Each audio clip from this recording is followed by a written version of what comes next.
When hand pleating a great kilt, is there a minimum width to the section you're pleating? Are the pleats meant to be a specific width?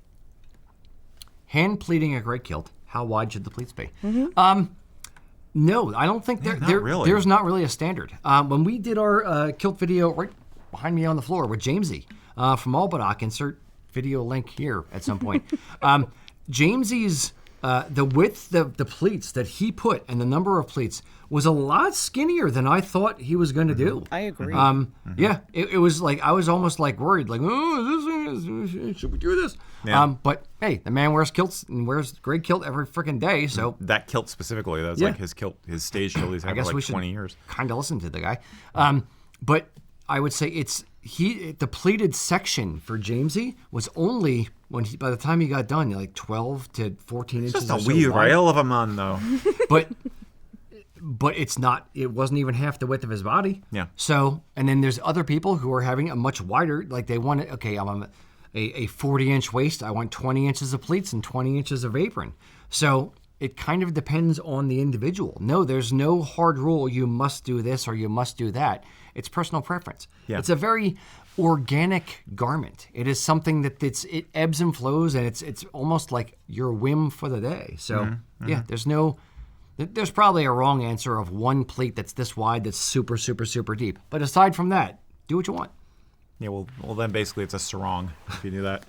Yeah, I mean, we don't have any historical precedent that people had a system for the pleats must be this wide or that wide. It really is, they didn't care. It was just whatever was comfortable and got it onto your body efficiently. Those who are wearing it as a fashion thing nowadays definitely experiment with it. So basically, depending on the size of your set, depending on whether you want to play around with trying to get this one stripe to show off once you have it on, those are all factors that you can play with each and every single day when you put it on. There's no rule, but so take the time to experiment with it and get somebody to help you take pictures of you from behind, or use a timer on your phone. So you can judge, like, it doesn't look as good as it did yesterday. I think, I like how that looks, and then you'll decide that your optimal number of pleats is going to be X, or that, like, if you pleat to this one stripe, that's going to look the best. So it's about experimentation. Yeah, it's about the width of the pleats, right, and which one you're pleating to and the depth. Yeah, exactly.